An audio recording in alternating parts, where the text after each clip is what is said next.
Krishna Bhaktaya Tad Bhaktaya Namo Namaha. So, good morning to all of you. Welcome. We are continuing with our series of Radical Personalism. Today is meeting number 12 and will be the second meeting of the sub-series, so to say, inside the series on GURU-TATTVA. Second part on GURU-TATTVA. Today we will be speaking about, is Sri Guru fallible or infallible? But as usual, a brief recap first of last Tuesday's meeting, where we were speaking about first part of Sri Guru-TATTVA, talking about the difference between Guru with small g and Sri Guru with capital S and G, capital letters.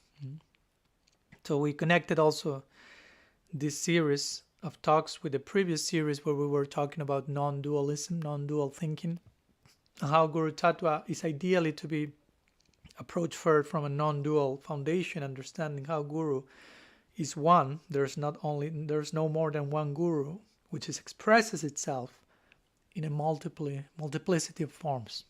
Vyasti, Samasti. Samasti Guru refers to the universal one aspect of Guru, Krishna himself, God himself, the agency of divine revelation, and Vyasti refers to the individual, the microcosmic, not the macrocosmic, but the microcosmic representation of the agency, the agent and the agency, so to say. So while Guru is one, again, this divine principle, unified, impossible to separate, will express itself in different, not only through different people, but in different degrees, to different representatives, so to say. And the Guru in that sense is God in a representational sense, not in every sense of the term. Then we also explained regarding the worship of Guru, what is actually worshipable in the Guru, what's the thing that we should be worshiping, why a Guru is worshipable, especially worshipable in connection to other people. And we spoke about, of course, that in connection to his or her inner world of bhakti, how much the Guru is, how much the principle of Sri Guru, which will be another word to refer to the Samasti Guru, how much Sri Guru is expressing through Guru. That's what we are worshipping, the degree of representation, so to say, because of the inner bhakti of the person. If we separate that and we just worship Guru, who knows for which reason, that may fall in the category of idolatry or personality cult or who knows what. We also spoke about how Guru is our own potential appearing in front of us, and how the Guru is personifying an example to be followed and giving us an ideal to be worshipped. So we also make the difference, try to follow the person, worship the ideal, so to say.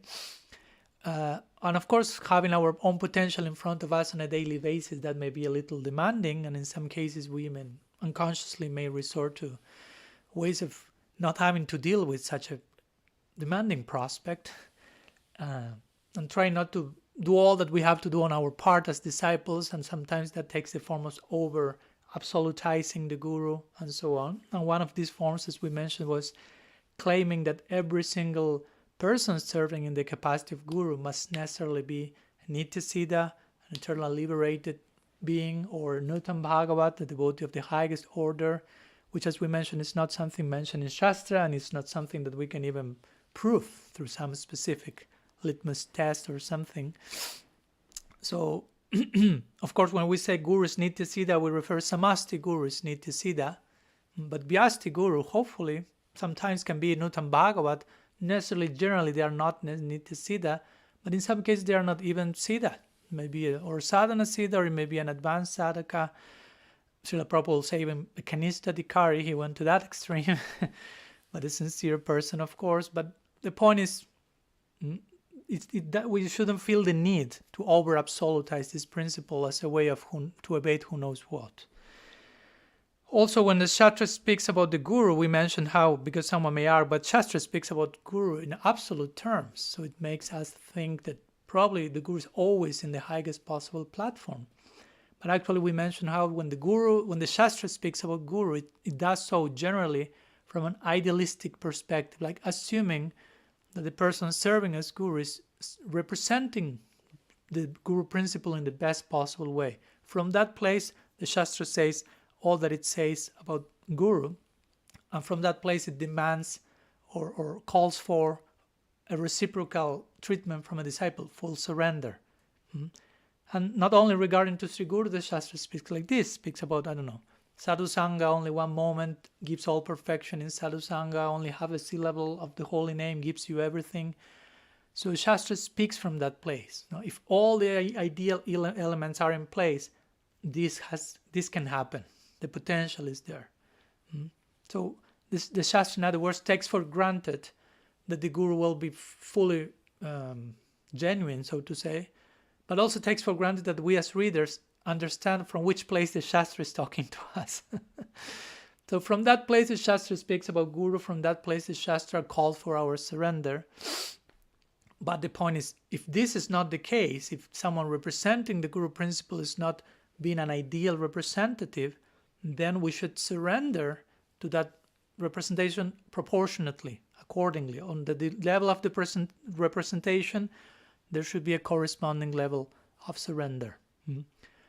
If this is not in place, this type of combination demanding excessive surrender while the Guru is not fully representing the principle can open the door for different types of abuse and confusion. So that's a brief summary of what we saw yesterday. Let's go to today's topic again, briefly explaining today's title is Sri Guru Fallible or Infallible. Let's begin with that introduction. So please continue bearing in mind what we talked last class. We just summarized that when we speak about Sri Guru, we are referring to the Samasti principle as being represented by a Vyasti Guru, the Guru with a small g. Bear that in mind because I will be referring today and in next class as well. And the representation will be gradual. So in that sense, we could say that if the Guru is a fully transparent, surrender representative of Sri Krishna, then the Guru can be rightfully called Sri Guru. We already mentioned that point. Or the degree of representation coming from that Guru will be called Sri Guru, if you want to put it even in more gray terms. So if we want to, in this case, to think of a Guru, an individual Guru, as fully representing Sri Guru, and therefore called Sri Guru, sometimes we hear, okay, that person, Sri Guru, is infallible, because he fully represents Krishna. One name of Krishna is Achyuta, which means the infallible one. So if Krishna is infallible and the Guru truly genuine Guru fully represents the infallible one, then by extension, he or she may have to share the same qualities probably. Infallibility, blanket infallibility, probably blanket omniscience. So we'll try to address some of these things, not only today, but in another case. Of course, first we will say, well, in some cases the Guru won't be fully representing the department of Sri Guru. So in that case, that's not ideal, but it can happen. So in that case, we may see forms of fallibility in that person. But again, the question is, what about a fully transparent, surrendered devotee? Is that person fallible on some way? Is totally infallible? Or maybe it's both fallible and infallible in certain way, but not in every way. So today we will mostly address this particular issue, so to say, related to Guru-TATTVA. And for that I will be mostly resorting to one book that was published recently by a devotee friend of mine, Radha Madhav Prabhu, a book called Perfect Imperfection. So somehow this class may be also a trailer, promotional trailer to that book, which of course I recommend for whoever would like to read. It's available in Amazon and other places. Perfect Imperfection, which speaks a lot about this idea of fallibility and infallibility in Guru. So let's begin with, or continue with the next section, where we will be talking about how Sri Guru's infallibility is not the same as Krishna's infallibility. And so there will be a way to speak about the two of them as infallible, but not necessarily in exactly the same way. So, of course, let's begin by saying the Guru is not totally infallible, like Krishna is. Again, be careful with making a parallel between Guru and Krishna in an absolute way, which runs very close to Mayavad. And we will share examples of how this is so. And again, we mentioned this because sometimes we hear some extreme statements about the guru's infallibility, and to the point of guru cannot make any single mistake in any sense of the term. Whomever is serving in that post, no matter the adhikar, but if he's posted as a guru, it must be perfect in absolute terms. And again, some problems can come through our Gaudiya timeline because of this. So again, this is not the case. But also at the same time, we could say if a guru is, again, fully surrendered, in this case I'm referring this direction, even if that person may have some fallibility on some level, as we will see, that person will have infallible bhakti, through which he will basically bind Krishna. Krishna is the infallible one, Achyuta, and Achyuta is bound by the infallible bhakti of Sri Guru. So even if we'll see, even a pure devotee can commit some mild mistakes, on a deeper level, that bhakti is such that the infallible one is captured by that person. So there is infallibility in terms of inner purity and inner bhakti in the case of a pure representative, to the point that the infallible one is controlled by that. So, but what we say also, that the infallibility of Sri Guru won't be the same as Krishna's infallibility. And with this we refer that the guru may commit what we may call, and Radha Madhav calls, mild mistakes. We need also to make some separation here between mild mistakes and grave mistakes. So a mild mistake will be a mistake committed by a very deep person, high guru, which don't challenge her inner purity, inner standing. While on the other side, we can speak about grave mistakes, which do indeed affect the purity, the inner devotional standing of a devotee, and which in this case won't be committed by a pure representative acting as Sri Guru, but from a other devotee or even a Vyasti Guru who is not totally advanced. So again, we have a nuanced scenario. Don't try to make all things one. So in this case, it's important to recognize that if a Vyasti Guru, not too high in this case, commits some grave mistake, this doesn't mean that the infallible Samasti Guru principle is at fault or is compromised. The integrity of the Samasti Guru is not compromised by agent's misbehavior, so to say. The agency remains unaffected, so to say, by that. So, of course, if we discover some grave mistake in a Vyasti Guru, it's important to bear this in mind, because if not, the faith in the Samasti Guru principle may be affected. So in that case, it is recommended, okay, if a Vyasti Guru is committing a grave mistake, we can take shelter in the Samasti Guru principle while proceeding accordingly. We'll continue speaking about that later. Remember, when we say Sri Guru, we are speaking about someone, an individual who is beyond grave mistakes. About Samasti Guru, or we are referring by Sri Guru to an individual who is beyond any grave mistake.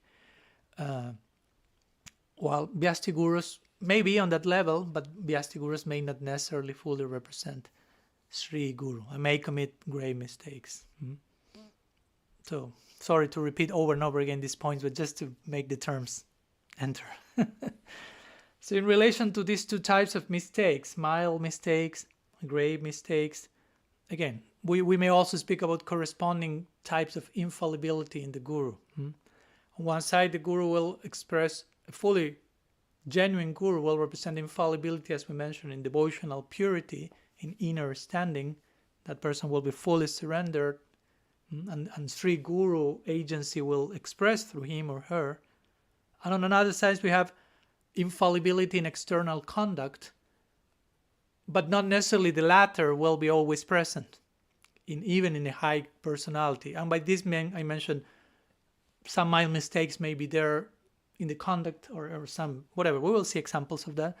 But those mild mistakes won't, again, compromise the first infallibility, which is in terms of inner purity.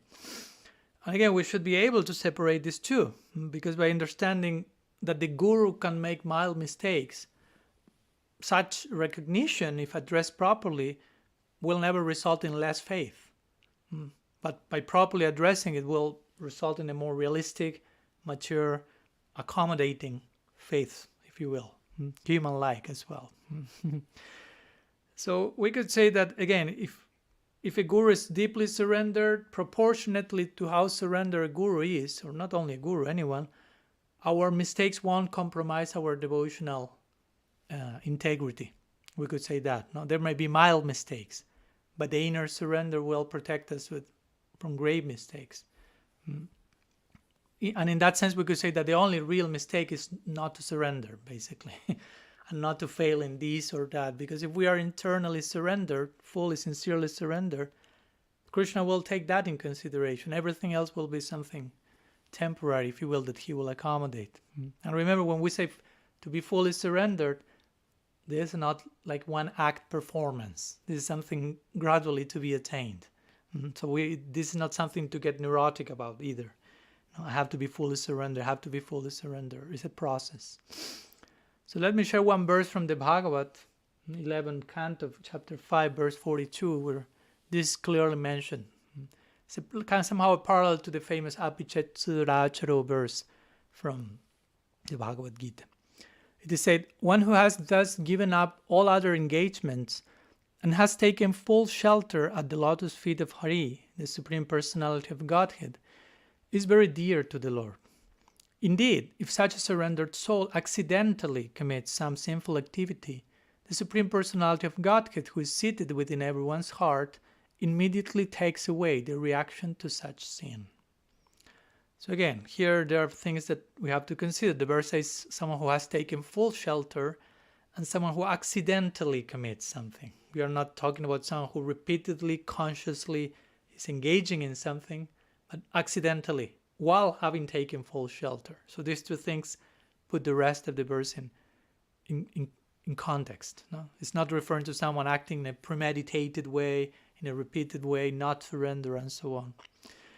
Even Chaitanya Bhagavat, interestingly, mentioned that Uttam Bhagavatas, of course there are different levels of them, so we may say maybe someone with not the highest level of Uttam, can at rare times can commit some immoral activity even. Like again, very accidentally as a result of past samskars, Krishna's arrangement. Chaitanya Bhagavat 3.6.35 says that, Garhita Karayadi Mahadikari. Someone with Mahadikar, with great adhikar, sometimes may engage in some activity accidentally. Again, not premeditated, continuously, repeatedly, but some previous samskars still remaining, or sometimes even Krishna's arrangement, like the famous example of Bharat Maharaj attaching to the deer and all that. He was such a personality, Bhava Bhakti and more. How you will get attached to a deer? So commentators, so that was Krishna's arrangement to increase his longing and attain the ultimate goal. So we have to be careful not to judge them by that specific situation, but put everything in the bigger picture. So let's share some examples. For example, when we say, what's a grave mistake? What's a mild mistake? A grave mistake could be, for example, sexual abuse. To give an example, which is not only papa or material sin, but it's also aparadha especially if you direct that to Vaishnavas or Vaishnavis. Because one of the forms of Vaishnava aparadha is physical violence or mental violence to a Vaishnava. And sexual abuse is both physical and mental violence. So this is a way of speaking about Vaishnava aparadha, which is very delicate and can affect our inner standing. That's a grave mistake in that category. So again, a guru may fall on that accidentally and not repeatedly and in a premeditated way. With this, I'm not justifying the first case, but I'm making a difference also between the two. So if that happens, even accidentally, the person should fully acknowledge that, repent about that, and take the corresponding measures that should be applied to each one of the specific cases.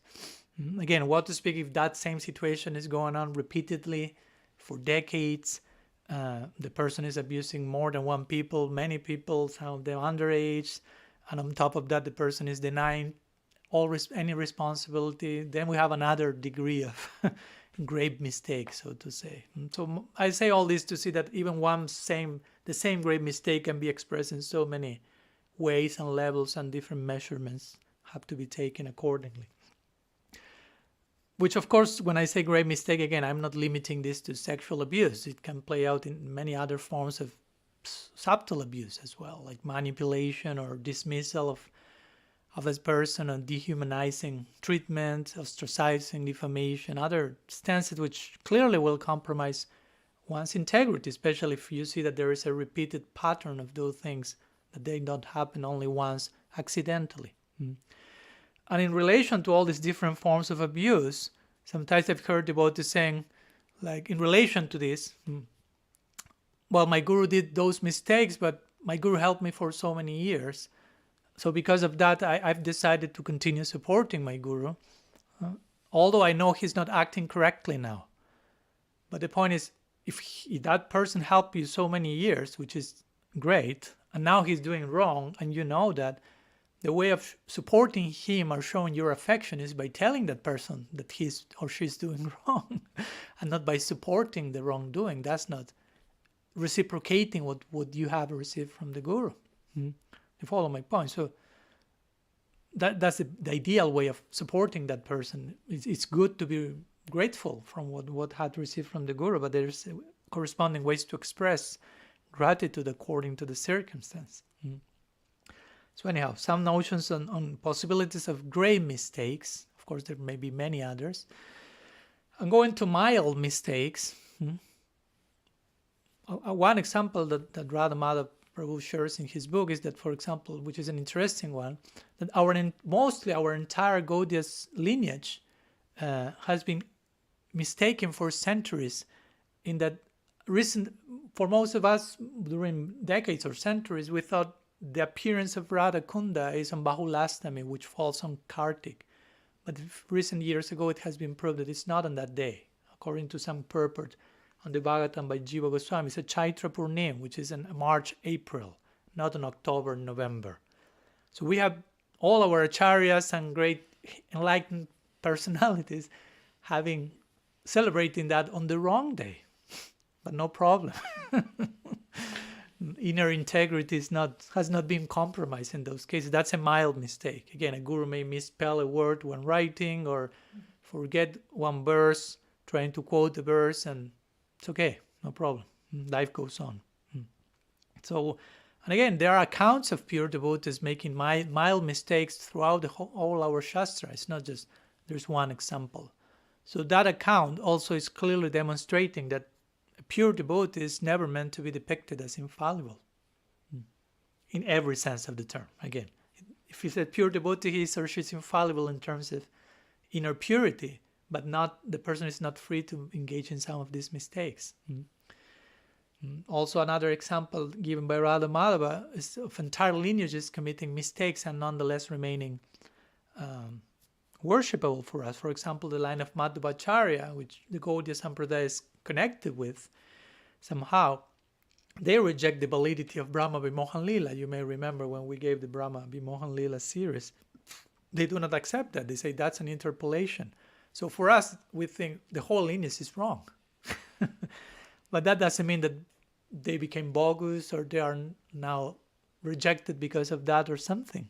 Indeed, we can go to our own lineage, the Gaudiya Sampradaya, which is a lineage which fully revolves around the Srimad Bhagavatam as a center hub on scripture. And for us, what's the Bhagavatam? The Bhagavatam is Vyasadev's own critique to his own words. So here we have the author of a book who accepted that what he wrote before was some form of fallibility, if you will, and the upgrading of that becomes the Bhagavatam. So our lineage is a result of that, if you will. And the Bhagavatam itself, we could say, well, okay, the Bhagavatam is the upgraded perfect form. Yes, but also in terms of mild mistakes, the Bhagavatam itself acknowledges it possesses them. Famous verse, that bad visargo janataga viplavo jasmim pratishlokam avadavati api. So avadavati api means there may be some mild mistakes here in the Bhagavatam, some meter issues and some details, but despite that, the Bhagavatam is worshipped by great saintly personalities. Or we could say even not only despite that, but because of that. Because the Bhagavatam, by possessing some mild mistakes and remaining worshipable, shows to us there is a place for imperfection in such a way that it can add to the charm of the equation. Because the Bhagavatam ultimately is pointing to where? Krishna Lila. And Krishna Lila is divine imperfect, as we mentioned in one series of lectures we gave. There's no other book that shows this combination, Krishna Lila and its apparent imperfection. So in this connection, let's go to another section where we will speak about the charm of mild mistakes, how they, both in Sri Guru as well as in God himself. So to see how there's place for mild mistakes without any deep compromising, even in the life of the Absolute. So what to speak in the life of her representative. So as we explained in a series of lectures that I think I gave 2020, Kartik, Divine Imperfect, that was on Damodar Lila. So that's somehow a trailer to this series for those who would like to, who do not find my lectures long enough. You can go to that series, somehow complementary. So there we mentioned how limitation, Krishna is being tied there, remember, very, very symbolic. The Absolute is being tied to mortar. So limitation, he's limited, he's tied. But limitation doesn't compromise the freedom of the Absolute. Krishna is not less free by being tied, but actually more free because he's experiencing more love. Love is the ultimate freedom. So there that we find in Damodar Lila, God being tied, but such situation is adding charm, is increasing the affection, loving interaction between Yashoda and Krishna. So if affection increases, freedom increases because love is the ultimate freedom. But at the same time, there's limitation and imperfections on some apparent level. But there's nourishing the charm and the freedom and the love. So it's interesting. There's place for limitation and imperfection, not only in us, again, but in God himself. Radha Madhava quotes the famous Latin idea of errare humanum est. To err is human. And he adds, well, in this case, in the context of Damodar Lila, we could say errare divinum est. And to err is divine. And it applies to Krishna, it adds charm. So in the same way that Krishna's apparent mistakes, again, he's a liar, he's a thief, he's a womanizer, but all those quote-unquote mistakes make his pastimes even more sweeter. The same criteria can be applied to the shortcomings of a guru. Again, not to justify anything, but just speaking in terms of mild mistakes and proper surrender in place. And if we have the proper vision as well, no? Radha Madhava will call the proper vision the perfect, imperfect vision. When you allow imperfection in the context of perfection. So in that case, we will see one, Krishna's apparent defects are given rise, he will say interestingly, by Krishna behaving himself imperfectly, quote unquote, that gives his devotees the chance to express unconditional love to him. Which unconditional love means, I love you despite your imperfections. And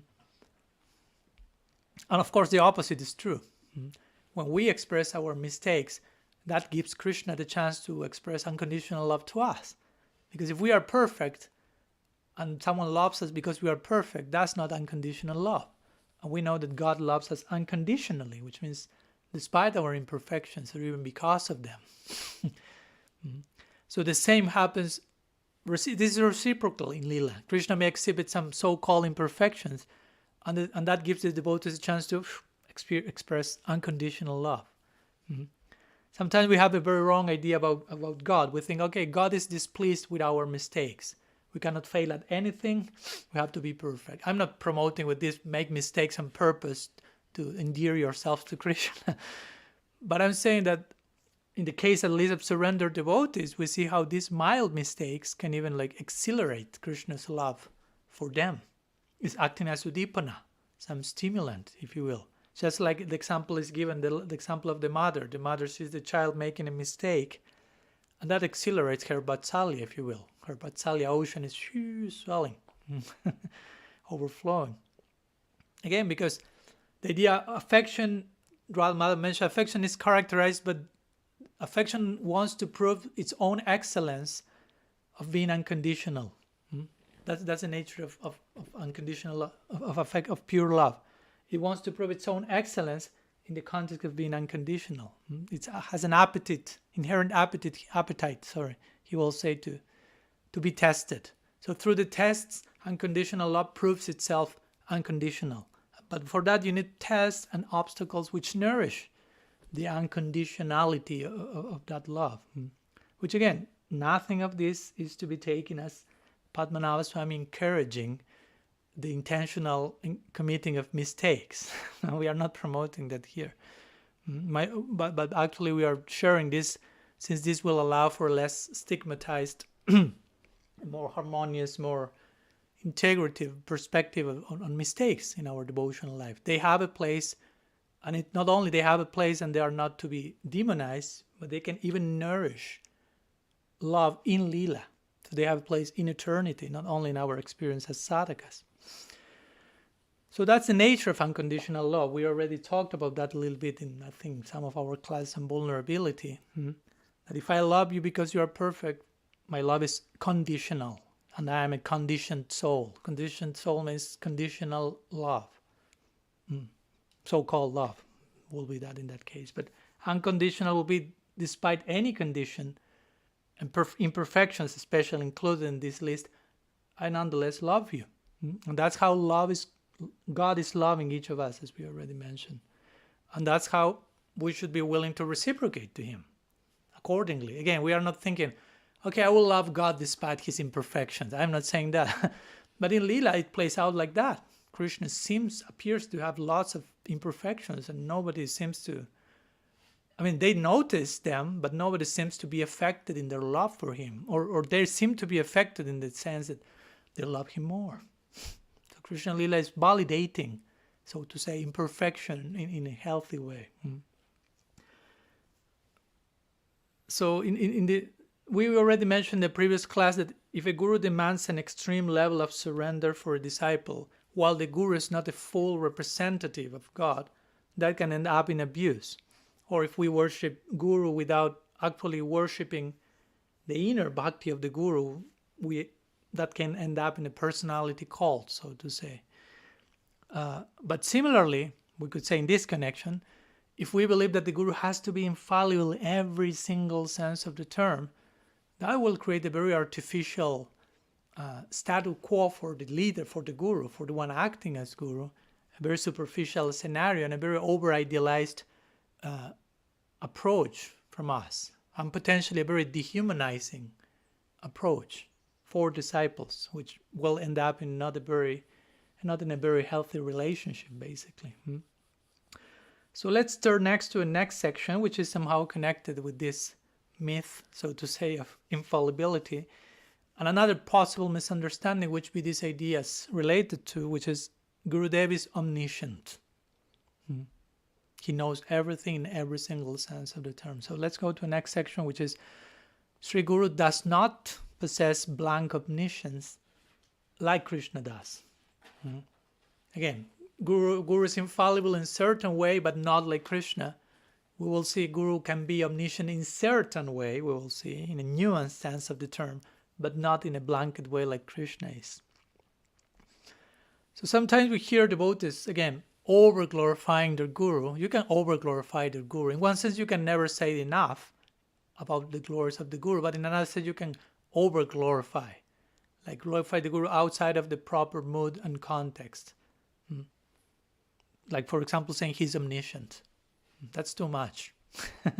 I remember once I was with one devotee who told me, once my Gurudev was giving a class and he asked me about a verse that he said that he was not remembering, and I very quickly realized how he's testing me, because actually he can never forget any verse because he's omniscient. And I was like, well, I didn't say anything, but I didn't agree with that. It's not a problem if your guru forgets one verse. Again, it's a mild mistake, which is not compromising the guru's integrity. Or sometimes the famous example of abuses going on in the Gurukul during Prabhupada's times in ISKCON. And many thinking, but Prabhupada is omniscient. So if he doesn't say anything, he knows, of course, because he's omniscient, but he doesn't do anything. Somehow he's approving that. Try to imagine which type of conclusion that is. But it's interesting because in one case he didn't know about the abuses, he was not omniscient, but when he got to know, he immediately canceled that whole project. So that showed not only that he does not support abuse, but that he's not omniscient in this blanket sense of the term, and is not a problem. So again, Guru is not omniscient, at least not in the same way that Krishna is, and Shastra is fully confirming this. For example, the main examples always cited is when Srila Rupa Goswami quotes in his Bhakti Rasamrita Sindhu, he gives a list of 64 qualities in Krishna, like summarizing his unlimited qualities. And it is said the first 50 of those 64 can be found in a jiva or in a pure devotee to a minute extent. The first 50. So omniscience is in the list, but not in the first 50. It's 652. So it's outside of the scope of normal souls, so to say. Omniscience is quality 52, which is it is said to be present sometimes partially in Shiva, Mahadev. So we are not him, just in case. But it is only fully exhibited in Krishna, in God. And this is also confirmed in many other places. Vishwanath Chakravarti Thakur's commentary on Gita 18:16, for those who want further evidence, Bhaktivinoda Thakur's commentary on Gita 6:39 as well. Also, Radha Madhav Prabhu quotes one section from Harinam Chintamani, since we mentioned Bhaktivinoda Thakur, chapter 15, verses 72-73, where Bhaktivinoda Thakur is speaking there how the Guru guides his disciple in ascertaining his or her Siddha Deha, or internal identity. Let me read the quote, which shows how the Guru is not omniscient. When the spiritual master is ascertaining the aspirant's pure devotional inclinations, the aspirant should also help the spiritual master by speaking his mind about his own preferences. As long as he has not clearly established the disciple's inclinations, the Guru's directions are not flawless. Which again shows how it's not that the Guru already knows who you are and all, whatever you may be feeling. He needs your rapport and feedback. As long as that's not present, he may say or she may say something that is not infallible, so to say. So in this way, the pure devotees are not omniscient, but they remain pure devotees. It's not that they are less pure devotees but not being omniscient. Of course, we could say they are omniscient in the sense that they are pure devotees, Krishna is in their heart, and by the inspiration of Krishna in the heart, they will know as much as it will be required in their service of Krishna. Krishna makes that point in the Gita, Dadami Buddhi Yogam Tam. From the heart, I give them the intelligence to come to me. So we could say in that sense, Krishna is in the heart. We already spoke that Paramatma is one aspect of the Guru, Chaitya Guru. For the devotee, Paramatma is replaced by Krishna, so to say, but remains as Chaitya Guru in that function. So the relation between Guru and Paramatma is Veda Ved. It's one and different. The two are Guru, but it's not exactly the same. Paramatma is omniscient. Krishna is omniscient in the heart. Paramatma is the Samasti Guru. Again, Krishna in the heart, fully omniscient. By the Vyasti Guru, the representative, will be inspired by Krishna in the heart to know what it needs to be known. But it doesn't mean that he will know the number of the lottery or whatever. We shouldn't be playing lottery just in case. So that's the idea, no? Or we could say another way of speaking, because sometimes the scripture mentions something that make one think, oh, the Guru is omniscient, the pure devotee knows everything. But what does it mean, the Shastra, when it says it knows everything? So that is, if pure devotee loves Krishna, and loving someone means knowing someone. And knowing Krishna means knowing everything, because Krishna is everything. So if you know Krishna, you know everything because you love him. In that sense, they are omniscient. Scriptures say also, Jasmin Bhiknyate Sarvam, Ebam Bhiknyatam Bhavati. Those types of lines. By knowing him, you know everything. Which means by loving Krishna, you know everything you need to know. It doesn't mean that you know every single detail of every aspect of existence.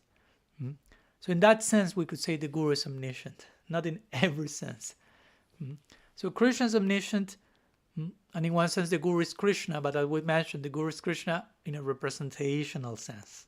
Don't forget the nuanced perspective. The Guru is the direct representation of Krishna's mercy. The Guru is to be honored equally as Krishna in that sense, as proportionately to the degree of representation, Yata Devi, Tata Guru, and so on. But again, if the Guru will be entirely non-different from Krishna, again, that's Mayavad. And that's why we do not offer in the altar, for example, tulsi leaves on the feet of the Guru. But we offer them on the feet of Krishna. So there's a difference that we are making there, although we may say they are one in one sense. But again, fully one, Guru and Krishna. So Krishna omniscient, Guru omniscient, that's Mayavad. Srila Prabhupada once said that, Radha Madhav quotes that, when Prabhupada talked to his his first disciple, called Dr. Acharya Prabhakar Mishra, he said, only Mayavadi gurus claim to be omniscient and infallible. The two things that we are trying to explain now, infallibility and omniscient. Only Mayavadi gurus claim that. And surely we don't want to be labeled in that category. So in conclusion to this section, we could say that the Guru knows, a pure devotee, again a fully representative acting as Guru, will know fully the heart of a disciple, because Krishna will inspire him from the heart to know our heart. In that sense, the Guru is omniscient. But also we could say, extend the idea to say, if Krishna wants, Krishna can also inspire any other person to suddenly know our heart or to represent him. Also, that's a point. Now, the Guru is the very thick and condensed portal and representation of God in our lives, but it doesn't mean that nobody else can represent Krishna's will in our lives. It can, if Krishna wants, any single atom can do that.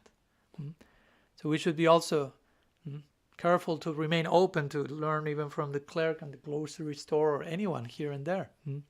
So again, the Guru is the presence and the voice of Krishna in our lives, which is specifically embodied in a particular way, but not to the exclusion of that same principle of divine representation being played out in any other person, in any other situation. Because if we over-insist only the Guru, we make it too localized. So let's be careful with that as well.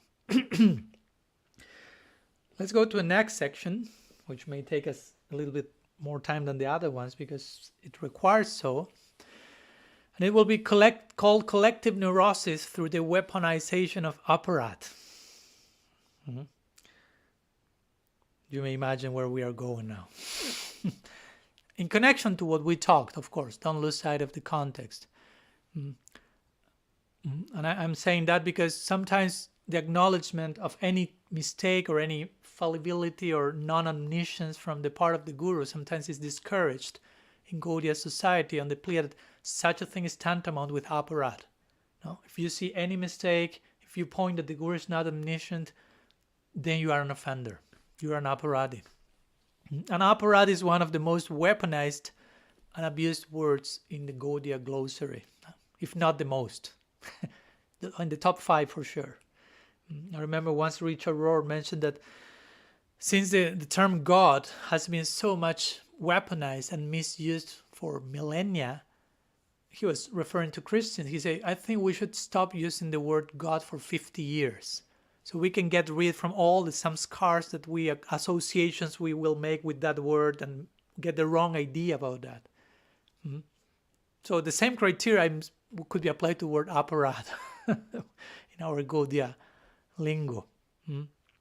Many times we invoke the term without having a clue what it actually means, or we use it again as a weapon, not as something that should invoke the proper mood and spirit. So the point is that in that case, when Aparadha is weaponized, everyone becomes afraid of becoming an Aparadhi. An Aparadhi is a heavy label in Gaudiya community. It's a whole heavy label. You are an Aparadhi. For some, it even conveys the sense of you're trapped in that forever. There's no way of he's an Aparadhi. No? Like some eternal hell parallel or something. And nobody wants to be labeled as an Aparadhi. So the fear of Aparadha may paralyze you, and you may paralyze your critical thinking as well. I'm seeing some abuse, but I won't say anything because I don't want to be an Aparadhi. And in that case, you become an Aparadhi by doing that, by becoming a passive consumer of abuse, or even by being a witness to that some way or another. Without saying anything, you engage in what we call sins of omission. You have sins of commission. Someone is committing a sin, and that has its own reaction, but you may be omitting a sin that someone else is committing. That's another form of being an accomplice to that. And that's a way of complacency, and to think, I don't want to have an opinion on this particular situation. I don't want to pass judgments. I don't want to basically think for myself and hold myself accountable. That's actually the implication. But at least I'm not offensive, because I'm not pointing to anyone. I'm not blaming anyone. So we may feel okay with ourselves as a form of complacency. That's a heavy form of conformity and mediocrity. To think, I'm not offensive, I'm not offending anyone. Probably it's not the case if we have that stance. It may feel comfortable, of course, but actually this stance is a form of sin according to Shastra. Let me share Chaitanya Charitamrita 2590. I'm not making up these ideas, that's in Shastra. This verse says, a person who knows things as they are and still does not bear witness becomes involved in sinful activities. So it's common sense, which is generally quite uncommon. So we are trying to invoke that uncommon common sense. So if you know that something wrong is going on and you don't bear witness to that, you become implicated in that. Period. But sometimes devotees remain silent out of fear. Fear of committing offense, many other fears. In this case, we were talking about aparadha, the fear of aparadha. And they mistakenly think, any type of criticism will be necessarily aparadha. But that's not the case. Many times silence is aparadha, as we are seeing. Silence can be crime. And we may not know when we are engaging in that. We may be thinking, I'm very pure, I'm very innocent, I'm not criticizing anyone, free from aparadha. That's not necessarily the case. And sometimes pointing to something that is wrong may not only not be aparadha, but may be a way of showing care and affection for that person, acting as the real well-wisher of that person. So in other words, we may camouflage our silent aparadha by pointing to a false one outside of us. You follow? We may say like, no, they are doing offense. That's another case. So I don't have to deal with whatever I may be doing. So many options are there in this scenario. So apart from accusing other quote-unquote aparadhis, so we don't have with our own mess at home and unresolved issues, sometimes comes this classical accusation that if someone sees a mistake and points to that, even with healthy spirit, someone will accuse that person, you are puffed up because you think yourself better than the person you are accusing, you are seeing this mistake. And if you reply saying, no, I'm not puffed up, they will say, that's your denial of being puffed up. It's a symptom of being puffed up. Or if someone says, you are puffed up, and I say, yes, I'm puffed up. You are puffed up then. You can't see anything wrong in it. You cannot ascertain anything because you are puffed up. So you have this circular reasoning where there's no chance of any dialogue whatsoever.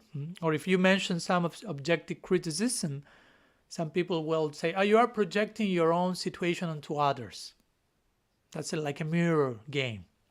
And if you say, no, that's not the case. No, I don't know. Someone is abusing someone sexually.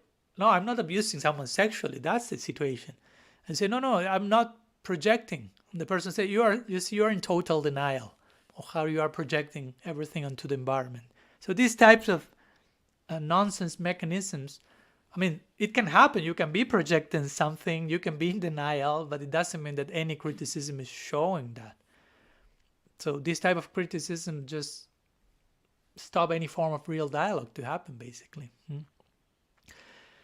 And many times when someone accuses others, you are being puffed up, also these people many times have a very limited idea of how humility is to be expressed. So they think to be humble is to be like this or whatever. To not criticize is to be humble. So whatever doesn't fit into my idea of humility must be you are puffed up. So do you follow the idea? Whatever doesn't fit my own parameters of how humility should play out, the only option is that then you must be puffed up because you are not acting as I think humility should play itself out. Or accusing someone sometimes of you are not surrendered, or you are an aparadhi, when we throw the finger like that, sometimes we have our own idea of what surrender should look like, and it's a very monochromatic, limited one. We may have a very fixed notion, and all that speaks more not so much about the other, but our own structures. And it's not speaking about if the person is humble, surrender, aparadhi or not. So to determine if someone is actually surrendered, humble or not, we have to enter into the inner intention of the person, not merely judging the external packaging of how that expresses itself. So anyhow, out of fear of this aparadha, this neurosis that sometimes is invoked through the weaponization of this term, people sometimes prefers not to say anything, to look in another direction, not to be offensive, but that allows abuse to continue without any form of correction. Or sometimes in the name of not being offensive, we end up being extremely diplomatic in our relationship with others because you don't want to offend anyone. So you become very politically correct, very diplomatic, very calculative in how you relate with anyone or everyone. So you don't want to commit aparadhi, even if you know the person is doing this, but I don't want to be aparadhi. So everything becomes very superficial, basically. But the point is that the word aparadha, or another word for aparadha, is ninda.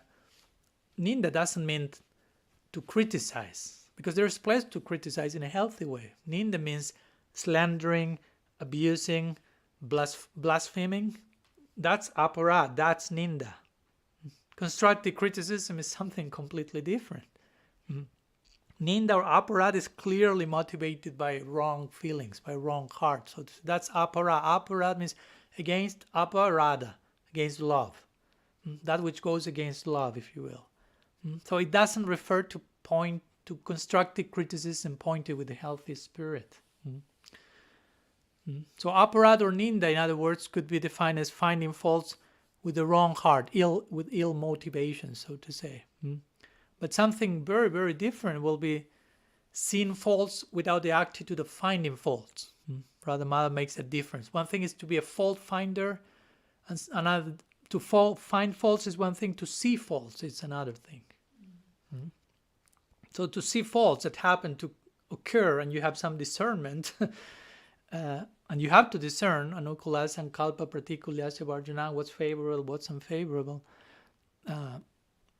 Showing that, pointing to that in a healthy way, that's a form of affection, as we say, of care, of concern. And again, trying not to see any mistake like in a forced way and superficially, like trying to imitate an Uttam Bhagavat who sees Krishna everywhere and doesn't see a defect in anyone. That's a form of premature transcendence, what we may call. And that makes no sense for someone who is not in that. That's imitation, basically, and that will create just further disturbance in society and opens the door for unending abuse. And sometimes we find immature devotees saying things like, again, don't criticize anyone. I'm playing here the devil's advocate back and forth. Some trendy slogans of devotees, Radhamala invokes this one, like, don't criticize anyone, otherwise the person's bad qualities will be transferred to you. So don't be a fault, don't criticize anyone. But again, he said that if you follow common sense, in this case, if someone is a child abuser, and I'm pointing to a child abuser, that according to this slogan means I will become a child abuser immediately by pointing that, because the fault has been transferred. So now you have to be careful with me. Which of course doesn't make any sense. No, it doesn't mean that by pointing to a mistake, the thing will come to you. The transfer of sin happens if you criticize, if someone maybe does something wrong, but you criticize with the envious heart, bad attitude, you may acquire part of that. But if that's coming from a constructive criticism spirit, that's a show of affection again. So again, we shouldn't criticize out of envy. We shouldn't criticize with ill motives, with a wrong heart. But friendly criticism, but totally necessary for any sincere sadhaka. You need to have that discernment. Rupa Goswami, in 4th verse of Upadesamrita, he refers to that as priti lakshanam, as an expression of love. to reveal the mind in confidence to others, and to hear from others in confidence. That implies also finding faults and sharing constructive criticism. Because if we as a society forbid all forms of criticism, are banned from the Gaudiya society, stigmatize criticism, which is even worse, the society is totally backwards, and it runs closer and closer to a cult, more and more, and closer to a totalitarian regime. Nobody can say anything. Nobody can criticize this or that. And there's an interesting quote in this connection by Bhaktivinoda Thakur, one essay he wrote called Vaishnav Ninda, where he speaks about the place for constructive criticism. So let me share it with you. He says, provided one has the right motive, the scriptures have not condemned a careful analysis of someone's faults. Proper motive is of three types: desiring the welfare of the other person, desiring the welfare of the world, and desiring one's own welfare. The Thakur, then that's the end of the quote. No? So that makes very clear there's place for that. And Bhaktivinoda Thakur then assumes, in all these cases, if you analyze the faults of other person, even a pure devotee, mild mistakes, remember, can be, that will be an auspicious act, he will say. Provided you have the correct heart, which again, you are not to take that part lightly either. So there is place for constructive criticism. I remember some years ago, the idea came to mind, okay, let's establish some few steps to engage in constructive criticism. So 4 steps came to mind. No? 4 to-dos. So you can warrant you're engaging in constructive criticism, which will be the following. The first is, if you are about to share constructive criticism to others, first make sure you are not projecting onto others your own faults, as we mentioned. That can be possible. So you do not end up criticizing in others something that is actually in yourself. So first step, make sure that's not the case. Second, once you make that's not the case, and what you are about to criticize something present in the other person, first appreciate positive things in that person, things that person is doing nicely and that you are inspired by. So you are not only seeing the negative in that person. So that's creating a better framework. Then the third, when you are opening your mouth and sharing the critique, make sure that you are sharing the critique with the intention of actually helping the person you are criticizing, with a constructive intention. Because you may be accurate, he did wrong, but where's your heart in sharing that? And finally, after you open your mouth and closed it, after you share the criticism, that's not the end of the story. Then you have to commit yourself to accompany, support, and help that person you critiqued to overcome whatever you pointed that the person should overcome. There's a commitment there. It's not that I criticize you, so good luck with that one. No, that's what you have to change. See you call me when you have changed that. No, I'm there with you to support you to overcome that thing that I open my mind and pointed to do. That's my responsibility. So those 4 steps could be described as the 4 steps for constructive criticism, so to say. And this is not Aparadha. Of course, again, Aparadha can be there. We should be careful about that. We are not minimizing that here. But sharing, again, some objective fact that requires change with good intention is not Aparadha. Prabhupada will say to call a thief, that's not wrong. So Aparadha, again, Aparadha can mean, for example, a Vaishnava did not do anything wrong, but I speak bad about that person. That's a form of Aparadha. But if the person did something wrong and I speak about that constructively, that's another thing. So you follow the difference. If someone did not do something wrong and I speak bad about something that supposedly the person did wrong, that's another thing. Like, again, scapegoating or character assassination, stuff like that, forms of violence. But to point to that with a constructive heart, with commitment, accompanying the person, that's not Aparadha. That's, again, totally necessary. Radical personalism is totally about this type of clear and healthy communication of whatever needs to be shared. And a similar criteria applies with other forms of variants of Aparadha. For example, again, as we mentioned, one form of Aparadha is to physically aggress a Vaishnav. Aggress, you say?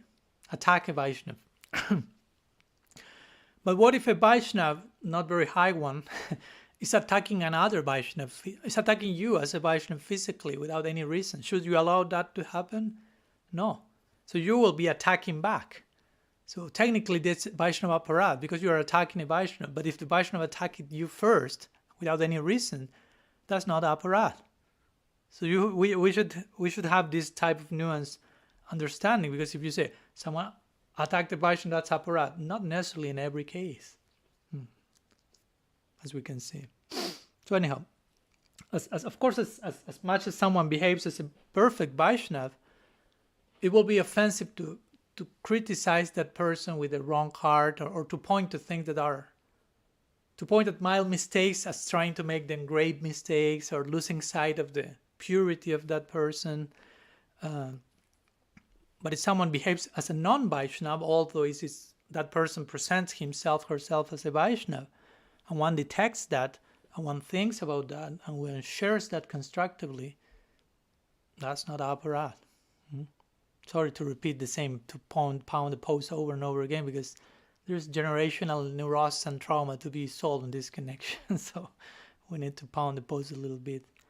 And again, if on the other side, in the name of being surrendered and humble, we do not do anything, say anything, look to another direction, that's opening the door for abuse, basically. Don't be offensive with Maharaj, he's a sannyasi. Don't say anything. No, he's a senior devotee, he's a guru, he's a Prabhupada disciple. Don't be offensive. This type of one-liners that inject intimidation. Yeah, and that person may be a senior devotee, but that may be a child abuser also. Senior in terms of external years, but not in terms of behavior. So if someone is a senior devotee but is not behaving as such, pointing to that is not offensive. That's the point. It's actually a gesture of care, not only for the victim of that abuser, but for the abuser himself even. So it's care in all directions. It's not Aparadha. And of course, sometimes it still comes the argument, a surrendered soul never commits any offense. But in some cases, a surrendered soul may still, as we mentioned, accidentally engage in some, even offense. It can happen. But Krishna won't take them. But of course, again, if this soul is surrendered, heart's in the proper place. And there's one verse in Bhakti Rasamrita Sindhu, 2:138, says, the Supreme Lord, who is pure-hearted by his very nature, does not see the serious offenses of his servant, but he accepts even a little service as a great thing. He does not find fault even in those of low character. So again, it's not speaking about do whatever abuse you like and Krishna will green light. Speaking about the sincerity of the servant, how Krishna is biased divine transcendentally toward bhakti, but not as an excuse to engage in abuse, because Krishna is nonetheless covering up for us or something like that. It's more speaking about how God is seeing us unconditionally and how we should extend that to others as well. Remember, if he loves me unconditionally, I won't abuse others because he loves me unconditionally. If he loves me unconditionally, I will love others unconditionally. I will extend what I'm receiving. I won't abuse what I'm receiving and abuse others as a result of that. Again, and if you are really surrendered and read that verse, you won't think, okay, now I can abuse totally. Krishna is covering up for me. That person won't abuse this statement. That person will be humbled and will reflect whatever I need to change. How will I change that? Because Krishna is so loving and unconditional. So I will be humbled by that. Radha Madhava also interestingly points that it's interesting to realize that the first demon that Krishna killed was Putana. And Putana represents, according to Bhaktivinoda Thakur, that each asura represents some anartha. So Putana represents the false guru. Or by extension, we could say, not to think in black and white terms, bona fide, false, we could say something in the guru's character that doesn't represent the samasti guru. That could be the false guru, so to say, something that is not representative of the Sri Guru agency. So Putana represents that. Again, not only the false guru as a complete cheater, so to say, but aspects that can be there on some level. And of course, it is said that we cannot get rid of all the other anarthas that other demons will represent if we do not get rid first this first one, which in this case will be our attachment to unfavorable teachers or our incapacity to critically examine them. That's another way to understand kill Putana. Again, it doesn't mean you are a false guru, get out of here. But there may be some aspects of certain people, not only, maybe not our guru, someone else. And Putana represents attachment to unfavorable teachers, lack of critical thinking, incapacity to critically examine them. So you cannot go to other anarthas if you don't dealt with that one first. And of course, sometimes devotees who are advocating this complete ban of criticism in all directions, not to be offensive, themselves are trying to avoid being criticized by others. So that's the way they are trying to do so. Or they are attached in an improper way to others who are trying to avoid that criticism. So anyhow, to conclude with this section, and I will say it 108th time again, constructive criticism is not tantam parallel, synonymous with Vaishnava Aparadha. As we say, it's to hate the sin, not the sinner. No, it's a different there. We are pointing to something that needs change. We are pointing the person did wrong in something, but we are not judging the person as a whole because of what that person did even. No? If you did something wrong, it's not that you are wrong ontologically as a being, but you are opening the door for the person to change and upgrade herself. Basically, that's the idea. It's not that we we criticize someone with the intention of making them suffer forever. But we hope, again, may you grow, learn your lesson, and continue progressing. That should be the spirit behind this criticism for it to be constructive.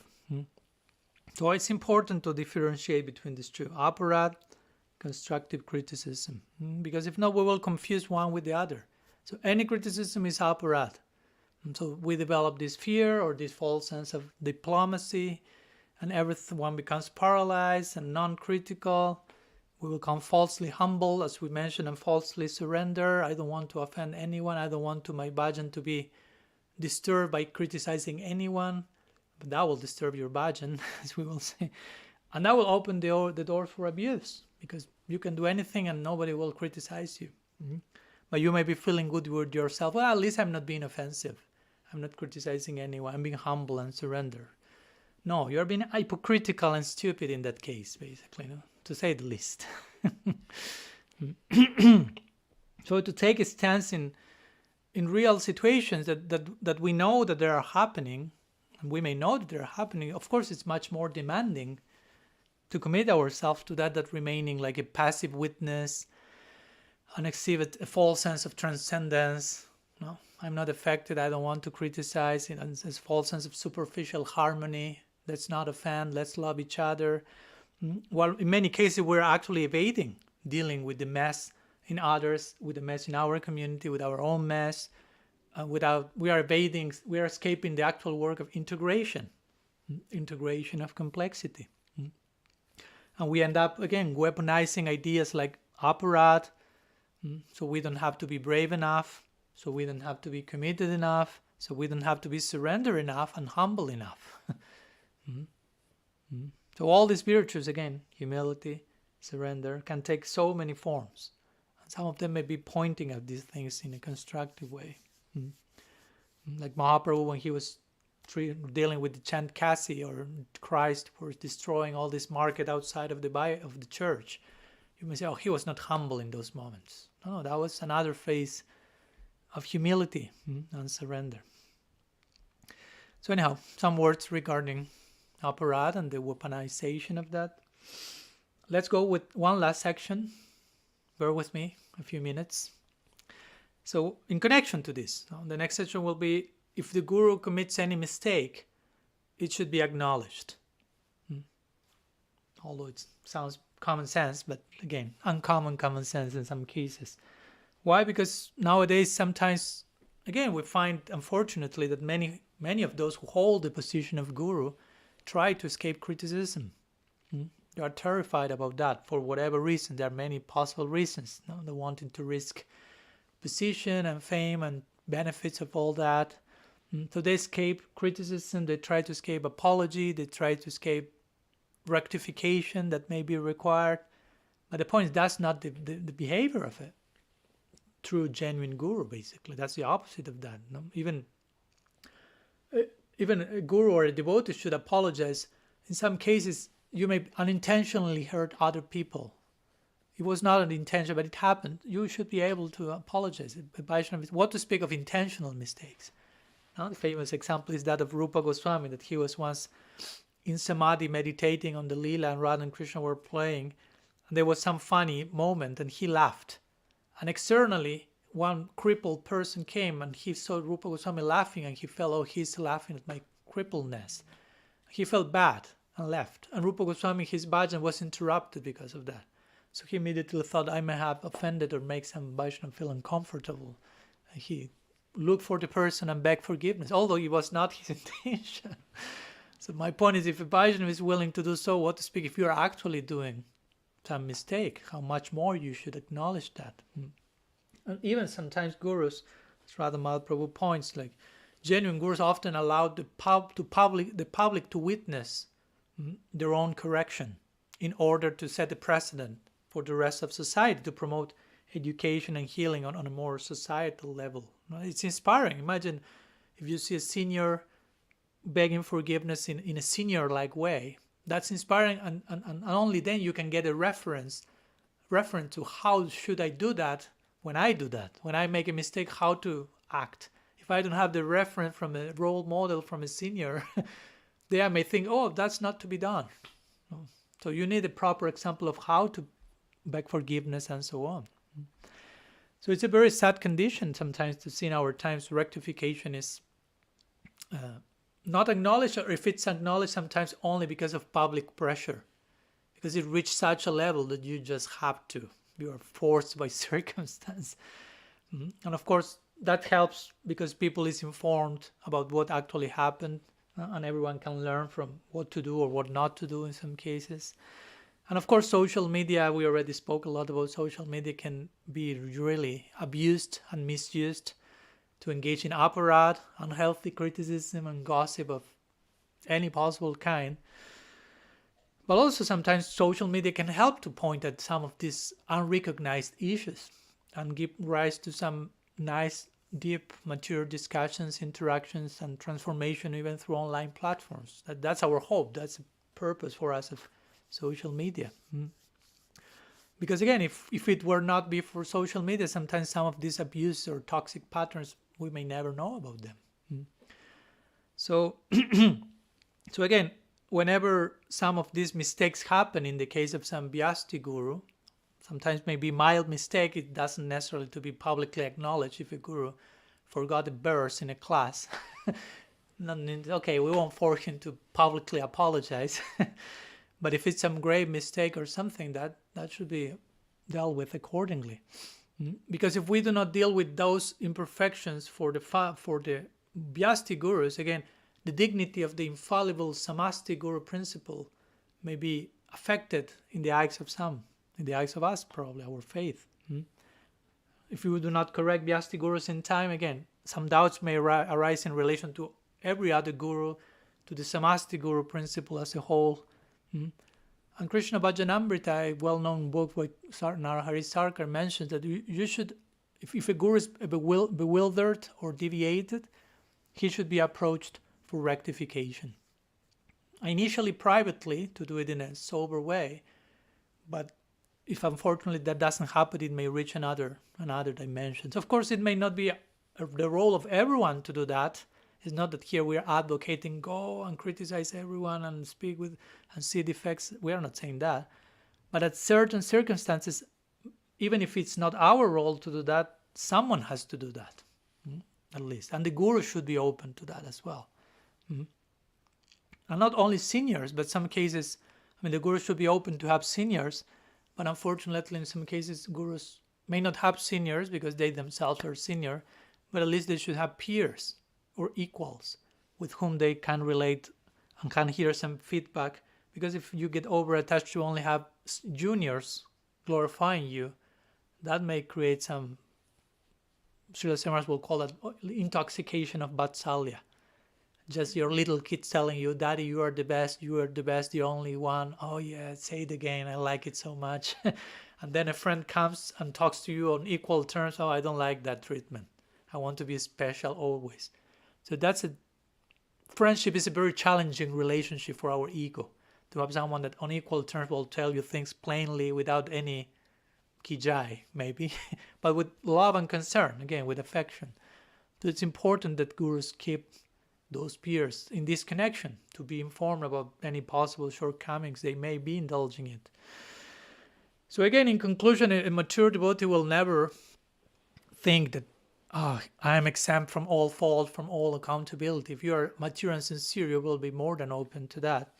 A guru will never claim like this holier than thou, you say in English, state or condition, and will try to downplay his mistakes. That's not the idea. No, it's not a threat if we correct ourselves. We shouldn't be afraid of exposing ourselves to whatever mistake we may engage in. Actually, it's a symptom of that we are following the footsteps of a genuine guru, those who are willing to acknowledge those things. As we mentioned, remember the Srimad Bhagavatam, which is our most important scripture, somehow we could say is the outcome of a genuine guru correcting himself. That's Vyasa, recognizing and upgrading. So that's the outcome. The Bhagavatam is an outcome of that, and Gaudiya Sampradaya is an outcome of the Bhagavatam. So we are the outcome of a genuine guru correcting himself. Or some other famous cases we spoke the other day, when Advaita Acharya was corrected by his little son Achyutananda. Advaita Acharya didn't say, I'm your father. No, you can. I may be wrong, but I may not be right, but I'm never wrong, as they say. He never said that. I'm Advaita Acharya.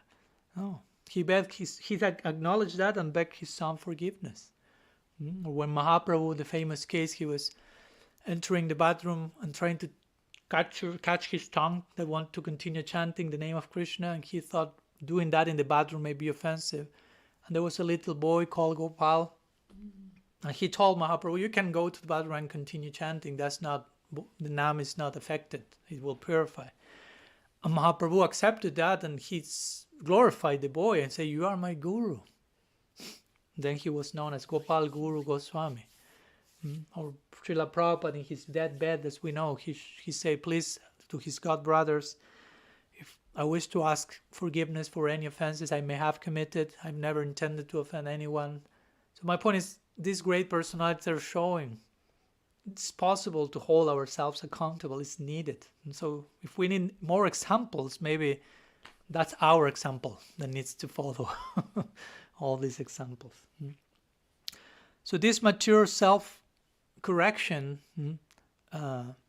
could be, Radha Madhava described that in some stages, so I will share some of them. I put a little bit less than the ones he shared in his book.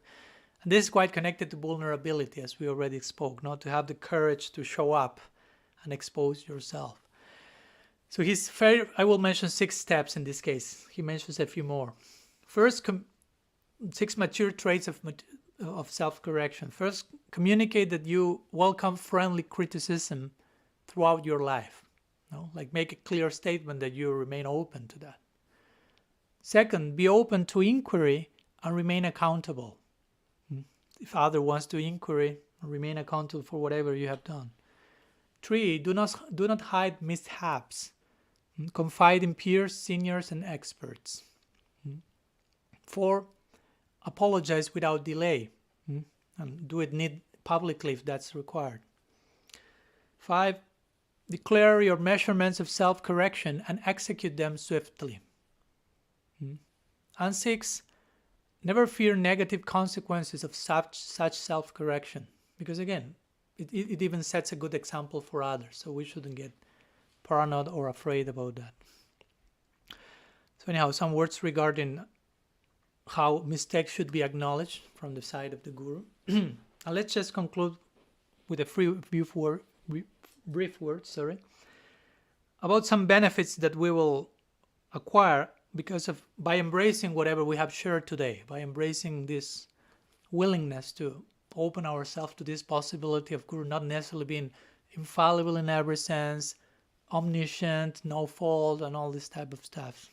So we already mentioned, some brief wrap up, that the Guru's infallibility is not the same as Krishna's infallibility. Then there can be some mild mistakes in the Guru, there can be some grave mistakes in another case, depending the adhikar, and each of them need to be properly ascertained with healthy intention, without the neurosis of being an aparadha, by pointing at that. And we mentioned how the Guru in those cases need to accept those mistakes for the benefit of all.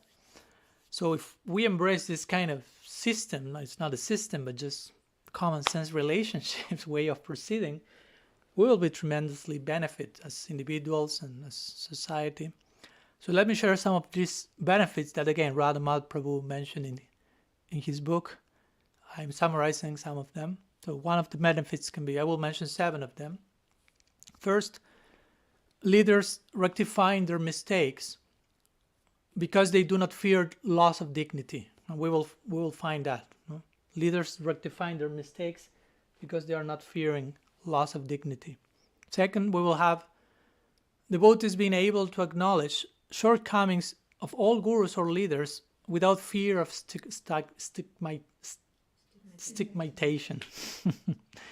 So there will be that freedom also, that peace, so to say. 3, less inner struggles to justify mild mistakes of gurus. No need to justify them. It's okay. They can be there. 4, correcting wrongdoings in the society, knowing that Guru does not always know everything and thus does not automatically approve everything. As we gave the example of Prabhupada and the child abuse. 5, being careful not to blindly take sides with seniors against anyone or any notion, knowing that one's seniors may have been wrong. 6, supporting those who correctly and without envy discuss one's seniors' errors so that rectification and healing can happen. So again, this is a lot about healing, it's not just about rectification. And finally, 7, keeping faith in one's gurus or acharyas even after discovering mild shortcomings. In other words, giving place to a mature, a more accommodating type of faith that can integrate and allow imperfection even to nourish the equation. So now, some words I want to share today in connection to the topic of if Sri Guru is fallible or infallible. Again, special thanks to Radha Prabhu for allowing me to share some of these topics and inspiring us with that particular book that I've referred to repeatedly today.